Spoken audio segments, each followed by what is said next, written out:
Good morning everyone. आज का हमारा टॉपिक है दो कोशिका अवस्था एवं तीन कोशिका अवस्था में परागकण। दो कोशिका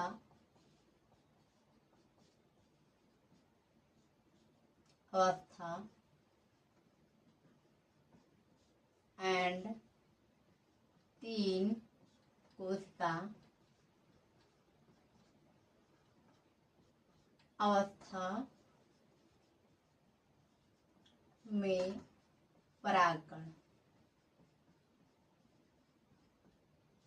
जैसा कि हमने परागकण के बारे में अपने पिछले वीडियो में समझ चुके हैं कि परागकण क्या होता है, उसकी संरचना कैसी होती है। ये सारे वीडियो आपको हमारे डिस्क्रिप्शन बॉक्स में मिल जाएंगे। आज हम दो कोशिका अवस्था और तीन कोशिका अवस्था में परागकण का कैसे क्या होता है सिस्टम, वो हम समझेंगे। तो सबसे पहले हम देखते हैं दो कोशिका अवस्था में परागकण।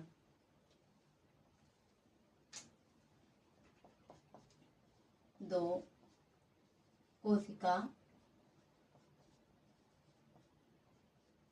अवस्था में परागकण।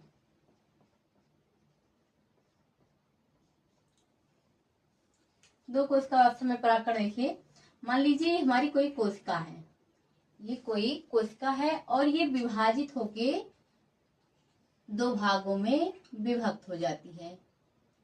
एक होती है कायिक कोशिका और दूसरी क्या होती है, जनन कोशिका।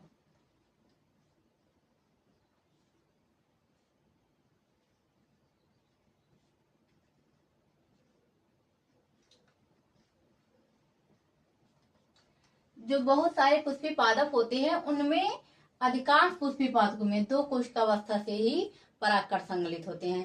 संगलित होने का मतलब झड़ना। जब इनकी दो कोशिका अवस्था आती है तभी परागकोश फटता है और परागकण झड़ के वर्तिकाग्र पर जाकर अपनी आगे की प्रक्रिया को संपन्न करते हैं। तो देखिए, जैसे मान लीजिए हमारा पराग नलिका है और ये वर्तिकाग्र है। यहाँ मान लीजिए दो कोशिका अवस्था का परागकण है। तो जो अधिकांश पुष्पी पादप होते हैं, अधिकांश पुष्पी पादपों में मोर देन 60%, मोर देन 60% से अधिक अधिकांश पुष्पी पादपों में परागकण दो कोशिका अवस्था में संगलित होते हैं।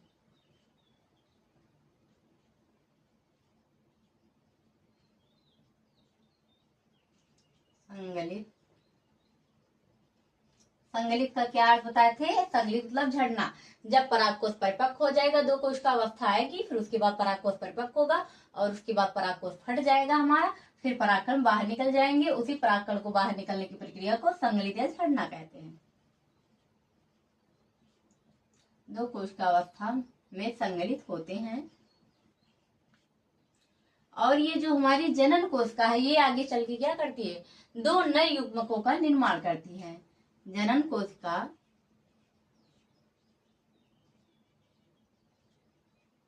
में दो नर युग्मकों का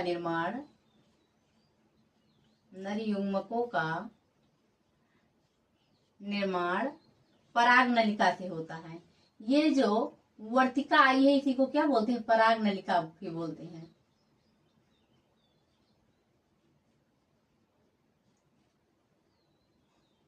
नर युग्मकों का निर्माण पराग नलिका से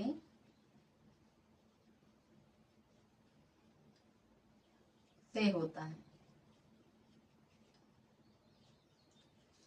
तो आप लोगों ने दो कोशिका अवस्था में परागकण देखा कि पहले एक कोशिका थी, उसका विभाजन हुआ, वो विभाजित होकर कायिक कोशिका और जनन कोशिका में विभक्त हो गई।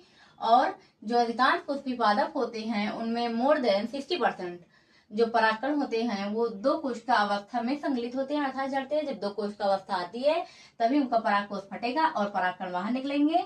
और जो हमारी ये जनन कोशिका है, इसी से दो नर युग्मकों का निर्माण इसी पराग नलिका से होता है। क्या है, दो नर युग्मक निकल के इसी से जन्म कोशिका से देखते हैं 3 कोशिका अवस्था में परागकण। 3 कोशिका अवस्था में परागकण।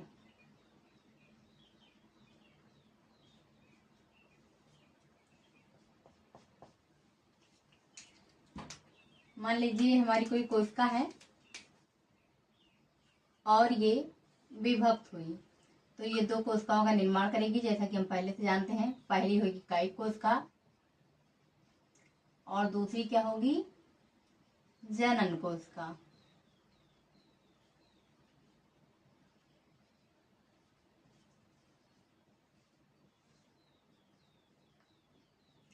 फिर ये आगे चल के विभाजित होगी, तो कायिक कोशिका में कोई परिवर्तन नहीं होता है। ये हमारी जनन कोशिका 2 नर युग्मक का निर्माण कर देगी। ये नर युग्मक और ये कायिक कोशिका।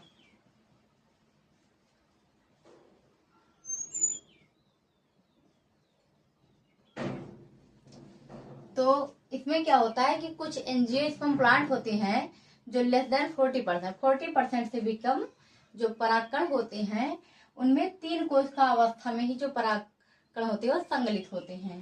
तो कुछ एंजियोस्पर्म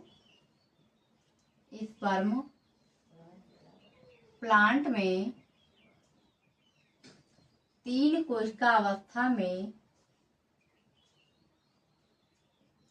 लेस देन 40% या लेस देन 40%, 3 कोशिका अवस्था में जो परागकण होते हैं क्या होते हैं, संगलित होते हैं। संगलित होने का मतलब झड़ते हैं, अर्थात इनकी जब 3 कोशिका अवस्था आती है, पहले एकाइक कोशिका और जनन कोशिका बनाएंगे, फिर उसके बाद कायिक कोशिका और जब दोनों युग्मकों का निर्माण हो जाएगा, उसके बाद परागकोश हमारा पूरी तरह से परिपक्व हो जाएगा और परागकोश फट जाएगा, फिर परागकण बाहर निकल जाएंगे।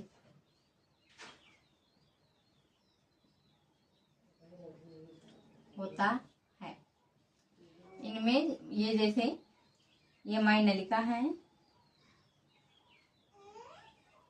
और ये क्या है, ये माई कायिक कोशिका है, ये माई जनन कोशिका है।